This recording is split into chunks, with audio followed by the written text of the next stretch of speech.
Asalaamu calaykum waraxmatullaahi wabarakaatu. Asxaabta ku xiran janaalka marka la soo dhawaada. Ku bilaabo guddiga Koongareeska Mareykanka u qaabilsan la xisaabtanka ayaa maanta waxaa hortagay gudoomiyaha gobolka Minnesota Tim Walz iyo xeeralyaha guud ee gobolkaasi Keith Ellison. waxaana wax laga weydiinayay arrimaha musuqmaasuqa gobolka Minnesota oo lacagihii loogu talagalay dadka in lagu caawiyo ee ceerta ahaa in barnaamijyo badan la musuqmaasuqay lacag aad u fara badan oo dawladdu ay leedahay waa 19 bilyan laakiin wali cadeyn aan loo haynin in la musuqmaasuqay. marka Jim Jordan oo Ohio laga soo doorto oo isla markaana ah gudoomiyaha guddiga cadaaladda ee Koongareeska Mareykanka ayaa su'aalahan waxa uu weydiiyay gudoomiyaha gobolka Minnesota Tim Walz. waxa uu sheegay in waxaad runta waa inaad sheegtaa uu yiri gudoomiye Tim Walz ururka Feeding Our Future waxa uu yiri waxa markii hore lacagaha la siinay ahaayeen 3 milyan sanadkii u horeeyay laakiin sanadihii xigay 200 milyan ay lacagtu gaartay. marka waxaa jiray dad badan oo arrintan hore uga dhawaajiyay musuqmaasuqan markii uu cusbaa isla markaana waxa uu yiri bishii Maaj ee 3 sanadkii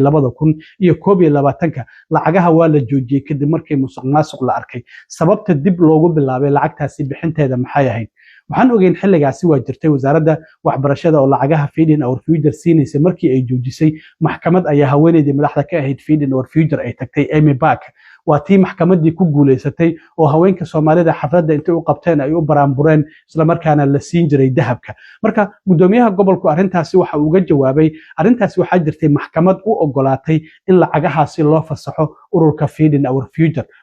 dhinaca kale Jim Jordan waxa uu weydiiyay gudoomiyaha gobolka Minnesota Tim Walz gobolkaada imise qof ayaa dacwada lagu soo oogay imise qof ayaana Soomaali ka ah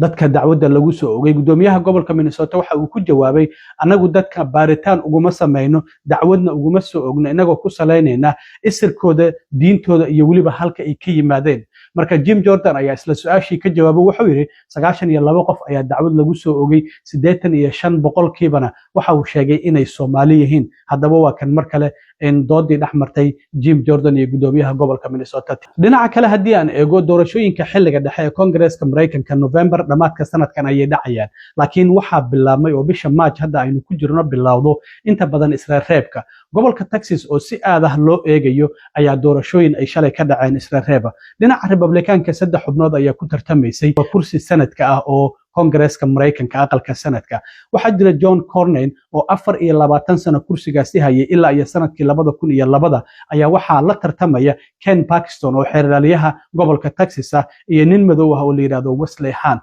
doorashadii marka waa lagu kala bixi waayay shalay mar labaad ayaa la isku laaban doonaa. musharaxa konton ka badan boqolkiiba hela ayaa soo bixi lahaa laakiin ma jirin musharax cod intaas la eg helay. John Cornyn waxa uu helay 43.1 boqolkiiba halka Ken Paxton uu helay 40.4 boqolkiiba. marka labadooda ayaa doorasho kale lagu celin doonaa bisha May ee shanaad ee soo socota. Wesley Huntna waa iska haray. marka Trump labadan xubnood midkoodna ma uusan taageerin laakiin bartiisa True Socialka ayaa qoraal uu ku soo qoray waxa uu gobolka Texas waa gobol aad u weyn oo aan jeclahay 3 mar ayaanan ku guuleystay. marka waxa uu sheegay in labada musharax waa John Cornyn iyo Ken Paxton mid uu taageeri doono dhawaan. waxaan weydiisanayaa yiri musharaxa kale oo aan taageerin in uu tartanka isaga haro maxaa yeelay waxaan doonaynaa bisha November inaan kursigaasi ku guuleysano. yaa kula tartamaya Republikaanka dhinaca dimuqraadiyiinta waan idin la wadaagaya. marka waxa uu yiri qof kasta oo anigu aan taageero mar kastaba waa uu guuleystaa cod badan ayuuna ku guuleystaa yiri Trump. marka musharaxa dhinaca bidixda ee dimuqraadiga waa inaan ka guuleysanaa yiri sidaas darteed musharaxa aan taageero maahane midka kale tartanka isaga haro. dhinaca dimuqraadiyiinta ayaa tartamaya sidoo kale Jasmine Crockett oo iyaduna aqalka wakiilada ee Koongareeska Mareykanka ku jirto haweeney 40 jir oo madow ah oo ilaa iyo sanadkii 2023 Koongareeska ku jirtay ayaa waxa la tartamayay wiil dhalinyaro ah oo 36 jir ah oo la yiraahdo James Talarico oo isaguna ku jira aqalka wakiilada ee baarlamaanka gobolka Texas. waxaana doorashadaasi ku soo baxay wiilkii dhalinyarada James Talarico. James Talarico marka waxa uu la tartami doonaa November labadan xubnood ee John Cornyn iyo Ken Paxton midka soo baxa bisha May doorashooyinka ku celiska ah labadooda loo qaban doono. Jasmine Crockett waxa ay heshay 45.7 boqolkiiba halka James Talarico isaguna uu helay 53 boqolkiiba codadkii doorashadii la dhiibtay. ilaa iyo sanadkii 2018 ayuuna ku jiray aqalka hoose ee baarlamaanka gobolka Texas wiilkan dhalinyarada ah. dhinaca North Carolina iyadana sidoo kale dimuqraadiyiinta iyo Republikaanka basharay doorashooyin Israel reeba ayaa ka dhacay. dhinaca dimuqraadiyiinta waxaa ku soo baxay Roy Cooper oo gudoomiyihii hore gobolka North Carolina ahaa codad aqlabiyada ayuu kaga guuleystay nin madow ah oo la yiraahdo Marcus Williams oo la tartamay 92% ayuu ku soo baxay dhinaca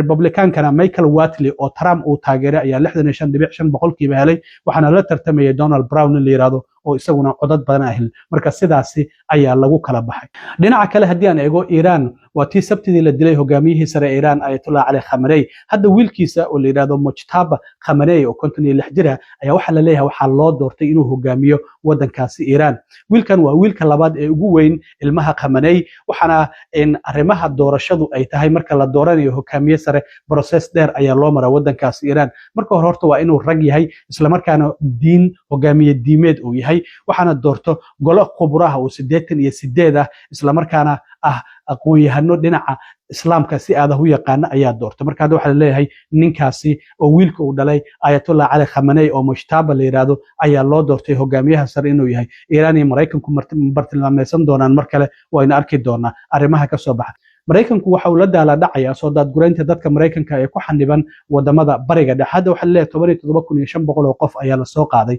safiirka dawladda Mareykanka u fadhiya Israa'iil Michael Huckabee iyo wasiirka arrimaha dibadda waxay leeyihiin wax diyaarada oo gali kara male wadamadaas marka dadku waxay ugu baaqayaan in basas ay qaataan oo wadanka Masar ay tagaan dadka qaarkood Sacuudiga ay tageen oo ay Masar imaadeen kadibna ay ka soo duuleen marka hadda waxa jira telefoon wasaaradda arrimaha dibadda ay tiri telefoonkaasi hala la soo xiriiro laakiin marka la waca telefoonkaasi codkan fariintan ayaa dadka la hadlayso oo dhahaysa Mareykanku hadda kuma caawin karo mana ku daad gureyn karo mana jirto meel dadka Mareykanka laga qaadayo fariintan ayaa marka dadka ay maqlayaan marka telefoonkaasi ay wacaan bal fariintan wax yar la dhageyso Please do not rely on the US government for assisted departure or evacuation at this time.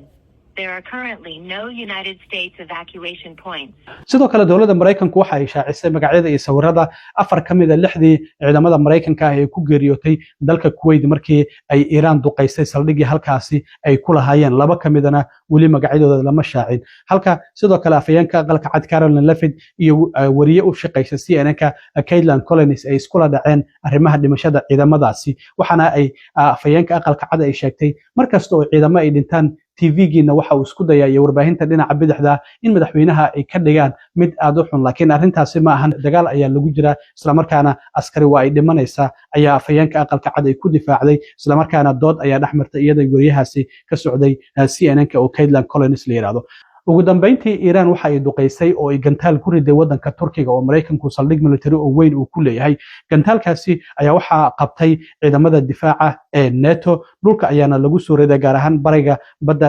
Mediterranean-ka waxaana burburkii gantaalkaasi ku soo dhacay gobolka Turkiga ee Hatay la yiraahdo waxaana ay Turkigu ku hanjabeen hadii Iran ay soo duqeyso in iyaguna ay ka jawaabi doonaan NATO ay